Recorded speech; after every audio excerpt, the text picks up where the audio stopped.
இந்த ஷார்ட் ரிவ்யூவில் எந்த மூவி பற்றி பார்க்க போனால் ஹரிஹர வீரமல்லு. படத்துடைய ஸ்டார்டிங்கில் முகாலியர்கள் ஆதிக்கம் அதிகம் இருக்கிற காலகட்டத்தில் அவுரங்கசீப் ஆட்சி புரிகிறாரு.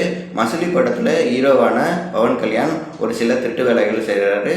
அதுக்கு கமிஷனும் வாங்குறாரு. இதை தெரிஞ்சுக்கிட்ட கோல்கொண்டா ஊர் ராஜா பவன் கல்யாணுக்கு ஒரு வேலை நியமிக்கிறாரு. அதுதான் கோஹினூர் டைமண்டை திருடிட்டு வரணும்னு. அந்த கோஹினூர் டைமண்ட் எங்கே இருக்குன்னா அவுரங்கசீப் ஆட்சி புரிகிற டெல்லியில் தான் இருக்குது. பவன் கல்யாண் பில்டப் சீனை நம்பி மட்டுமே படத்தில் நடிச்சிருக்காரு. ஆல்மோஸ்ட் அவர் வர சீனில் யாருன்னா ஒருத்தர் பில்டப் பண்ணி பேசிக்கிட்டே இருக்காங்க. அவுரங்கசீப்பாக பாபி தெயோல் நடிச்சிருக்காரு. டெரரான வில்லனாக எஸ்டாப்ளிஷ் பண்ணியிருக்காரு. இந்த படத்துடைய டைரக்டர் கிரிஷ் மற்றும் ஜோதி கிருஷ்ணா. மோசமான ஸ்க்ரீன் பிளே, மோசமான ஹீரோ பில்டப் சீன்ஸு, மோசமான சிஜி ஒர்க்குன்னு பிலோ ஆவரேஜாக முடியுது இந்த ஹரிஹர வீரமல்லு.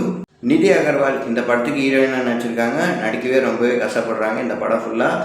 அதர் கேரக்டர்ஸில் வந்த ஆக்டர் சத்யராஜ், நாசர், சுனில், சுப்பராஜு, சச்சின் கடேகர் எல்லாருமே கேரக்டர்ஸை ரொம்ப நல்லாவே பண்ணியிருக்காங்க. அப்புறம் பவன் கல்யாணம் அவரோட டீமும் டைமண்டை கொள்ளடிச்சாங்களா இல்லையா அப்படின்றதும், அதுக்குண்டான பின்னணி தான் என்ன அப்படின்றதும் படத்துடைய மீதி கதை. இந்த மாதிரி வீடியோ பார்க்கணும் எங்கள் சேனல் லைக் பண்ணுங்கள், ஷேர் பண்ணுங்கள், சப்ஸ்கிரைப் பண்ணுங்கள். தேங்க்யூ.